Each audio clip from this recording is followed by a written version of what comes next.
Just 2 weeks ago, Mario Kart 8 Deluxe was released. I have not played it yet, but it looks awesome, and I look forward to playing it.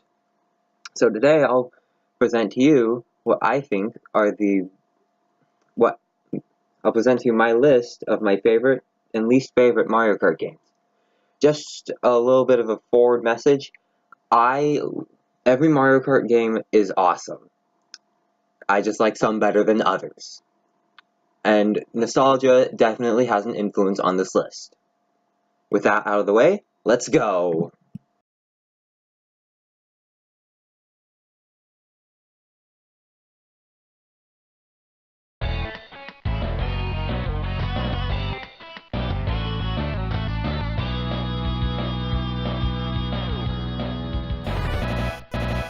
Mario Kart Super Circuit is at the bottom of this list. It's not bad, in fact it's really good, especially for a Game Boy Advance game, but this is comparatively speaking with the rest of the franchise. I don't know, but there's just something about it that I think is worse than in other games. It's not the 2D, because I actually don't mind that, especially since it's on the Game Boy Advance, but it's just not as much fun as the rest. That might be because it tries too hard to be a mixture of both Super Mario Kart and Mario Kart 64. I don't think many people disagree with me when I say this is my least favorite of all the Mario Kart games. But, to be fair, it has an awesome soundtrack, but then again, that's something every Mario Kart game shares, so out of all the Mario Kart games, this is the one I recommend the least.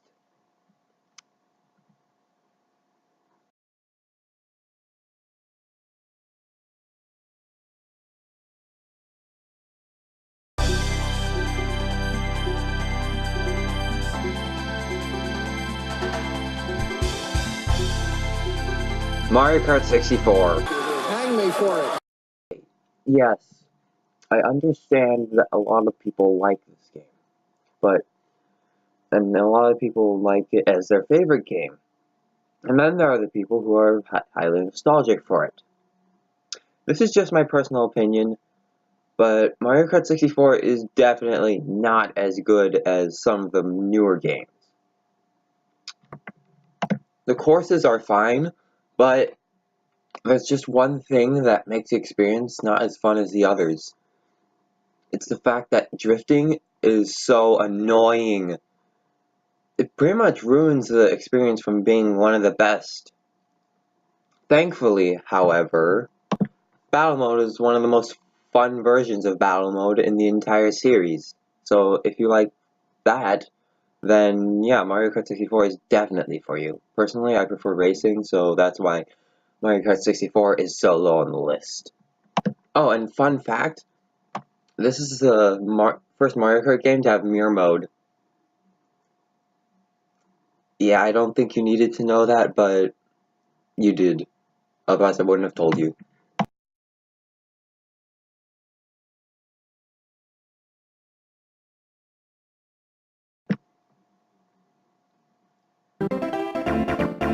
Super Mario Kart is an interesting case.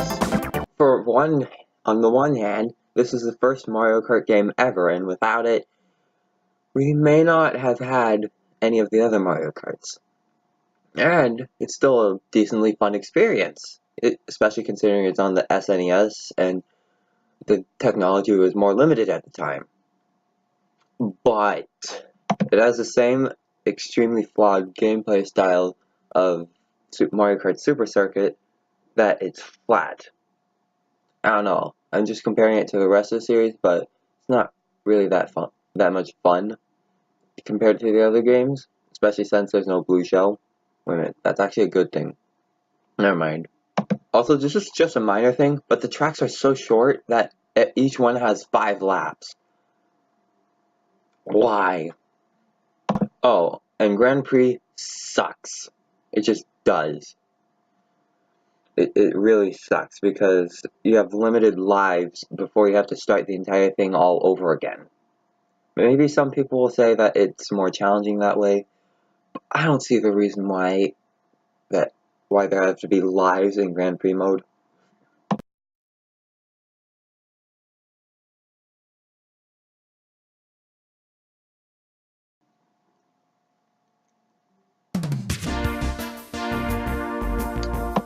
Okay, choosing this or Double Dash was a tough decision.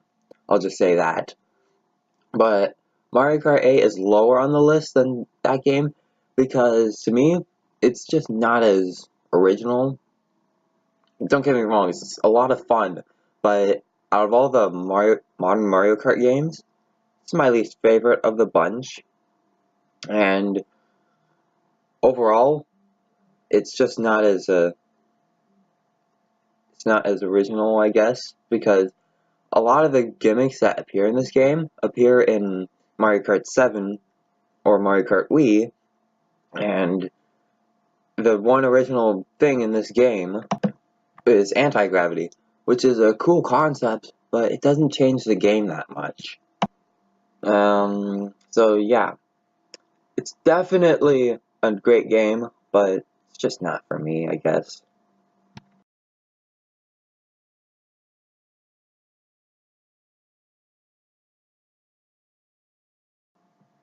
Alright. What? What does fish have to do with Mario Kart? Oh, I see. I see. Absolutely nothing. Okay. Yeah, you thought I was kidding when I made the statement that I was deciding between Mario Kart 8 and Mario Kart Double Dash. Opposite of Mario Kart 8, this game is the most original in the series, excluding Mario Kart 7, as this game's main gimmick is having you drive with another person. And while I haven't played this game in an eternity, I remember having a lot of fun playing with two people. Along with two people comes a new feature, double items, and they are awesome because they're basically items that are exclusive to a character that are really powerful. Also, because I played the other games, I know that I like the tracks a lot, but since I haven't played it in so long, like since at least the turn of the decade, I can't give a good judgment of the game. Oh yeah, then there's also the bomb mode. I believe it's called Bomb Blast, but it is the most fun battle mode, and I'm so glad it's returned in Mario Kart 8 Deluxe, because it rocks.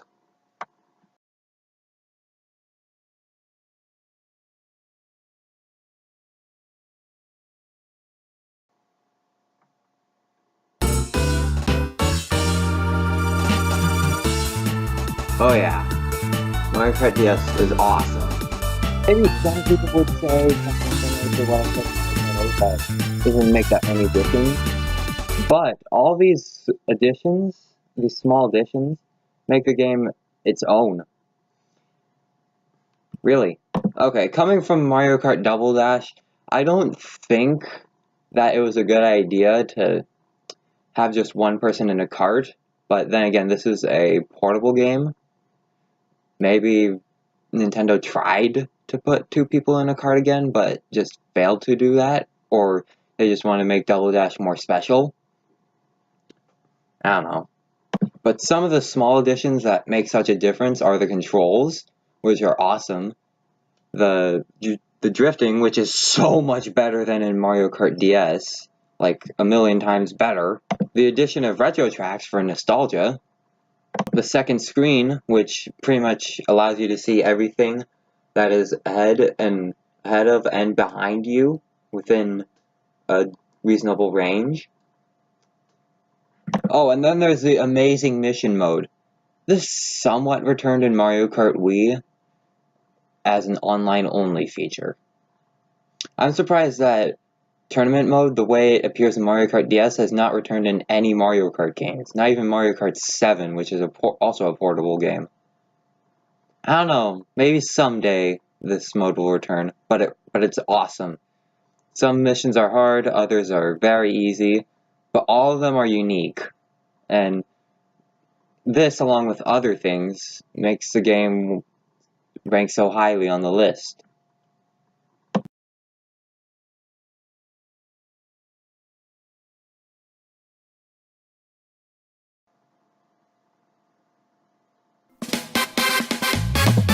Okay, taking through this and number 1, which you should already know if you know it's a Mario Kart game, was even harder than picking Mario Kart 8 or Mario Kart Double Dash.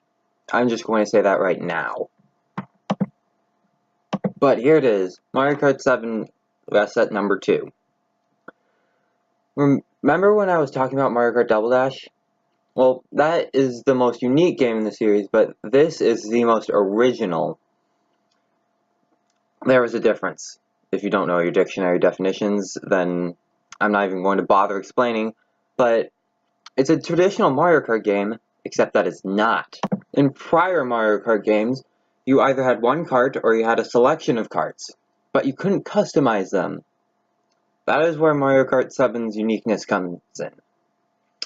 You can customize the wheels, kart, and a new addition to the series, the paraglider, which basically allows you to fly with your kart.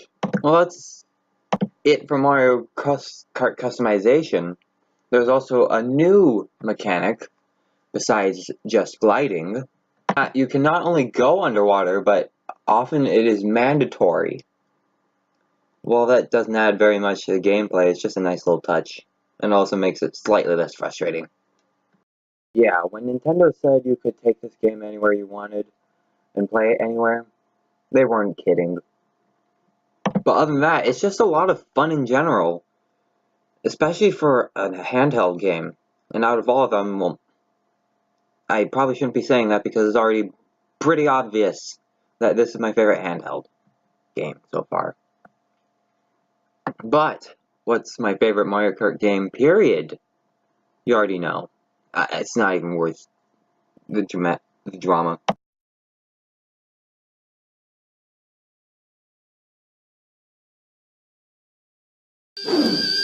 Yahoo! Come on! Oh yeah! Hey! Come on! Wow! So cool! Yeah! Here I go!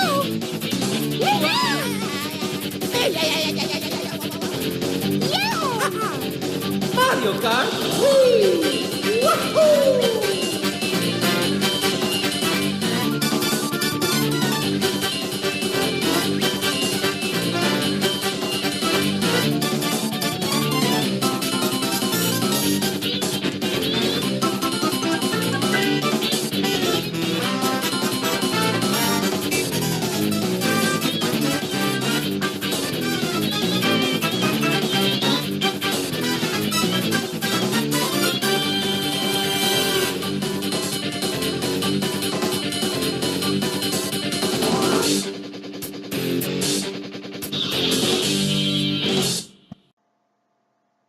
Yeah, I was kidding when I said it wasn't worth the drama. Anyways, for a little bit of story time. Yeah, this is the first Mario Kart game that I really got into. So, what's the huge story? Well, it's not particularly huge, but back in 2008, when I wasn't that into video games yet, I played this as one of the first games I ever played and got into. So, definitely worth some time for me. But some of you may be asking why it's number 1. Well, it's overly frustrating. Heavy characters are far too overpowered, as are smaller characters. Powerful items appear all the time. Rainbow Road and Bowser's Castle are just as hellish as they normally are. And when you're hit by an item, it takes forever to speed back up to normal. So how did I put this above the rest again, besides nostalgia? Well, in my opinion, it's just the most fun in Mario Kart. Part of the reason why I like it is what I just mentioned, actually. So, yeah, call me biased, I don't care. Mario Kart Wii is still my favorite, and nothing's gonna change that. Ever. Yeah, that's what I believe are the best and worst Mario Kart games. Tell me what you think down below, and until then, I'll try to record some more videos. emphasis on the words try to. But that's it for now. Thank you. Like and subscribe. Bye bye.